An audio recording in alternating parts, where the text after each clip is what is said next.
राज्य मंत्री अर्थात पश्चिमबंग शासक How far is the hotel? 15 minutes অভিনেত্রী এবং তৃণমূল কংগ্রেসের চলে গিয়েছে। তো প্রাকৃতিক বিপর্যয় আসুক কি যাই আসুক আমাদের আটকানোর ক্ষমতা কারণ নেই, আর আমরা কোনোদিন দাঁড়াতে শিখিনি মমতা বন্দ্যোপাধ্যায়ের নেতৃত্বে। তো আজকে এসেছি দিদির হাত শক্ত করতে, আর আমি খুবই আশাবাদী যে ত্রিপুরার মানুষ মানে বিশ্বাস করছেন যে মমতা বন্দ্যোপাধ্যায় ত্রিপুরার মাটিতে পা রাখবে। এবার আমি আরেকটি প্রশ্ন করব যে গুন্ডামি বা সবসময় এই মারপিট কোনোদিন অস্ত্র হতে পারে না জেতার জন্য।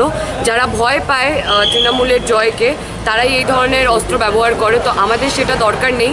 আর আমাদের নেত্রী হচ্ছে আমাদের বাংলার বাঘিনী, তাকে দেখে আমরা শিখেছি যে ঘরে সিটকে ভয় পেয়ে বসে থাকতে না, তো আমাদেরকে কিছুই আটকাতে পারবে না। আমি যেটা বললাম সুরক্ষিত না ডেফিনেটলি, তার জন্য প্রতিবাদ চলেই চলেছে ত্রিপুরায় পরের পর, আর এখনও করব, যতদিন বেঁচে আছি ততদিন করবো, ততদিন লড়বো। ত্রিপুরাবাসীর উদ্দেশ্যে কি বার্তা থাকবে কৌশানীর?